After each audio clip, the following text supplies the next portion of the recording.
be part of the problem, be part of the solution. When others go low, we go high. Hi everyone. First, I'd like to acknowledge the traditional owners of the land on which we gather here today and pay my respects to their elders, past, present and emerging. I would also like to acknowledge the dignitaries who are present this evening.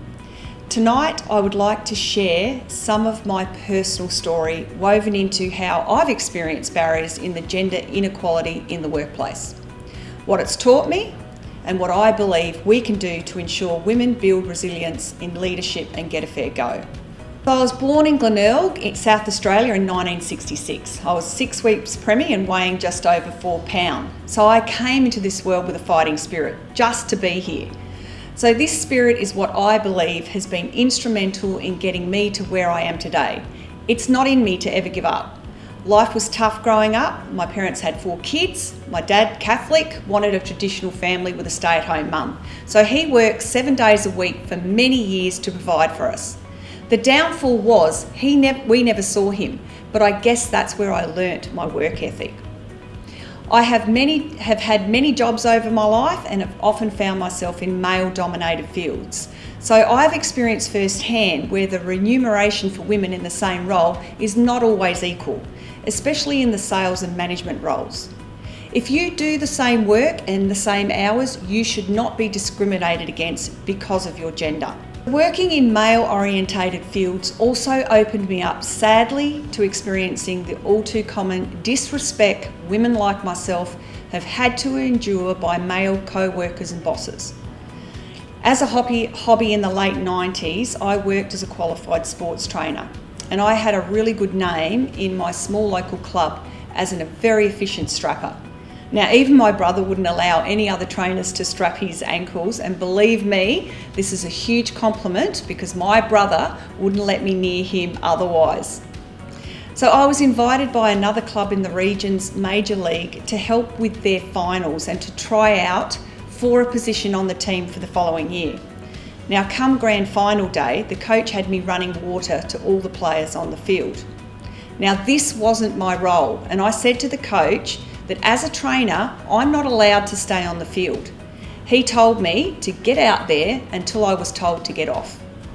Our team won the grand final that day, and shortly after, I was told that the reason the coach kept me on the field was because he thought the boys played better when they had a pretty girl to impress. I was offered the trainer job, but I declined. In another one of my careers, I was working in a large construction company where I was the first female sales and marketing manager ever in their whole 18-year history. I broke the company's sales records in the first 3 months of taking on the role. However, I left just after 12 months because one of the senior managers had started to make it difficult for me when I wouldn't respond to his unsolicited advances. He was twice my age and married. Being treated this way is degrading mentally, and I felt totally disrespected and like I wasn't being taken seriously for the work that I was doing. Sadly, life continues to be a challenge for women in the workplace where inequality exists, because we as women are left feeling like we must always prove ourselves and work much harder just to be recognised. Now, the way I responded to these challenges was to not allow them to define me, and I tried my best to always turn a negative into a positive. Sometimes our biggest challenges can offer up our biggest opportunities to learn and grow, and that fighting spirit I was born with ensured that I never was going to let the behaviour of others and the setbacks I faced to stop me achieving my dreams. Others, however, have had their self-esteem and their careers destroyed by such behaviour, and given the very public political stories like Julia Gillard's misogynist speech, the Brittany Higgins incident and the Australian of the Year Grace Tame, clearly politics hasn't had a good track record.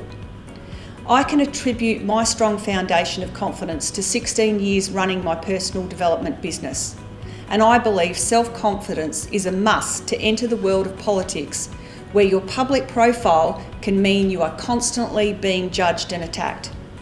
If you don't have a strong sense of self in a role like this, you're you're not going to last 5 minutes. The very first headline coming into this role as Mayor just 6 months ago was former psychic and failed federal One Nation candidate with no council experience has won the Whitsunday Mayor job.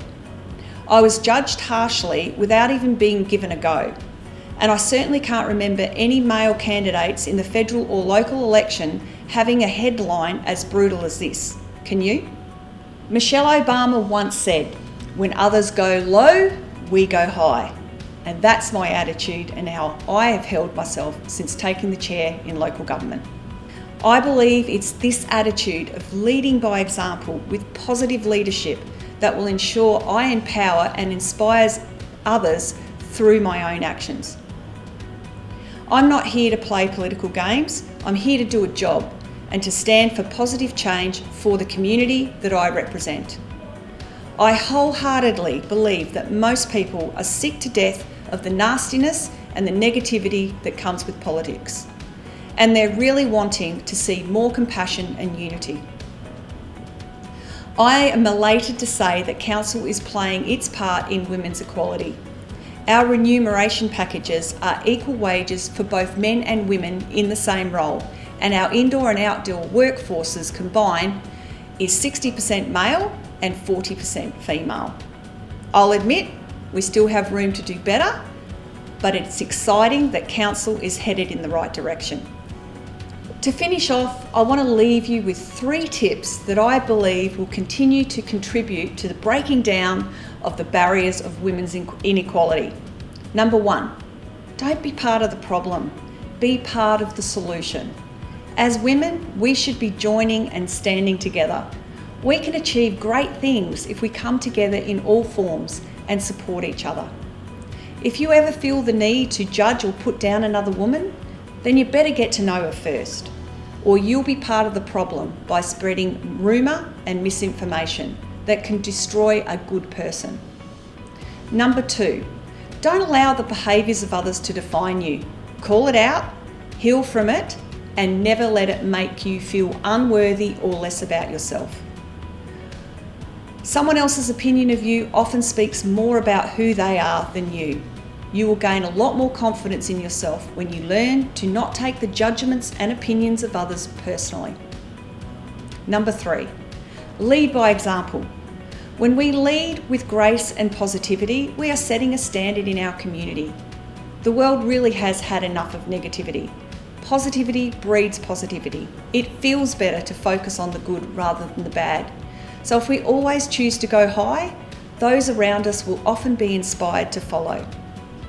We have a great community spirit here in the Whitsundays, and one of the things I love about the people in the Whitsundays is how kind they are and always willing to help others.